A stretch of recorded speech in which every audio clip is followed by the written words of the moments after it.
Good morning, everybody.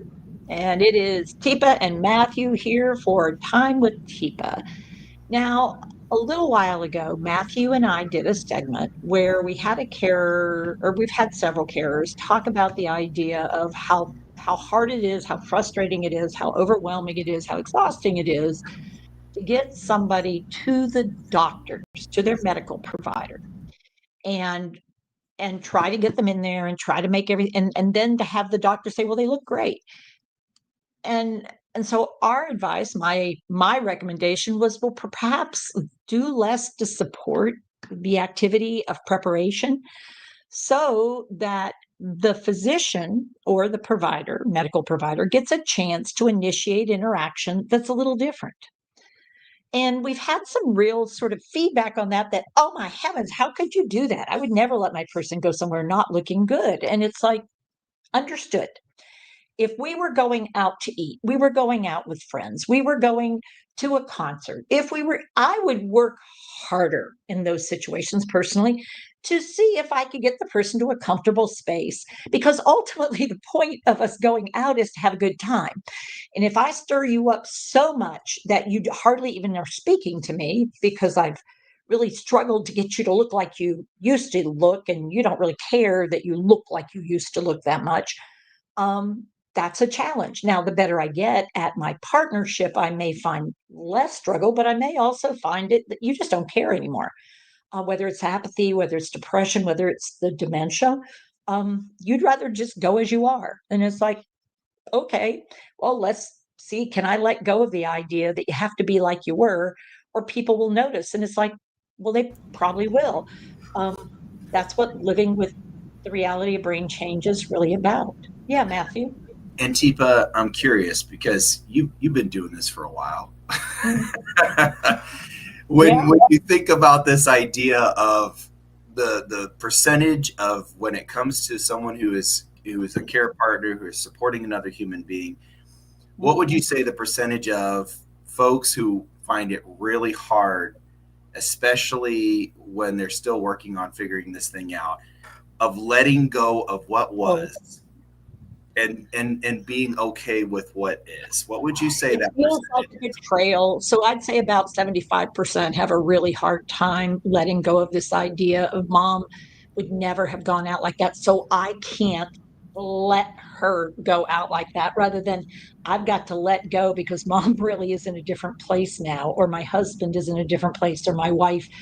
It's a very different phenomenon. So you have to not only let go of what used to be, you have to let go of the idea that you're the boss of them, and that now that they have dementia, they don't have autonomy, which is really often what people are sort of trying to exert. You're not the boss of me. I can do what I want to do. You're not the boss, which, if you harken back to childhood, is sort of where you have kids who want to dress themselves for school, and you set some guidelines and boundaries, some walls there, and then you go, oh, wow, well, that is an outfit and a half.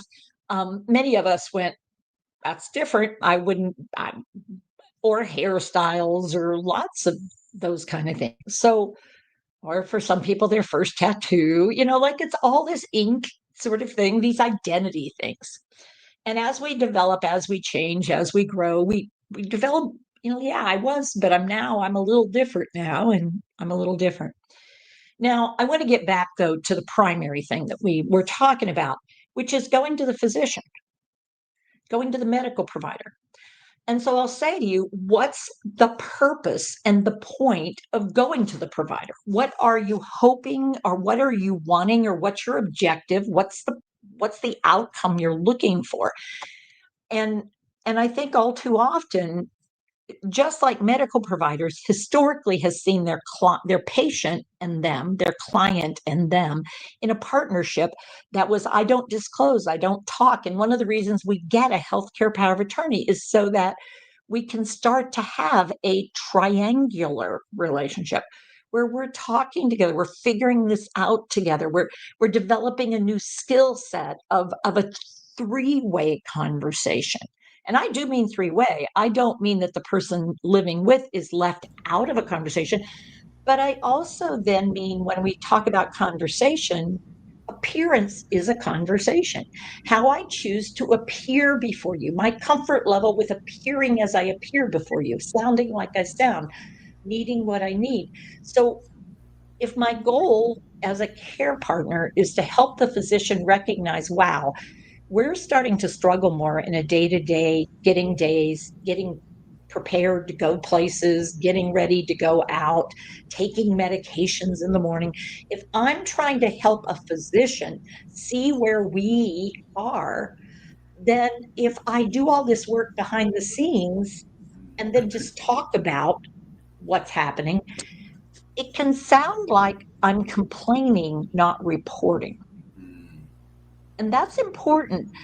I think, again, yeah, you could do it 2 hours to get ready for a doctor's appointment. That's a pretty significant time commitment. So, what does that mean when you want to go out to lunch? What does it mean? So, I would just say, I'm not saying that people should look ragged and awful. I am saying if somebody doesn't want to change their t shirt and they're going to come to Brain Cafe or they're not, depending on the t shirt, here, let them leave the t-shirt on, bring it along. We might be able to convince somebody to switch out. I might be able to work on some skills while we're there. Um, but I see it, but I really worry about it. I worry about you as care providers out there, thinking that you have to perfect someone to share a time with another provider who's there to help, hopefully. and Teepa, I believe you've mentioned a couple of times before too. So this idea of getting a recording Hmm.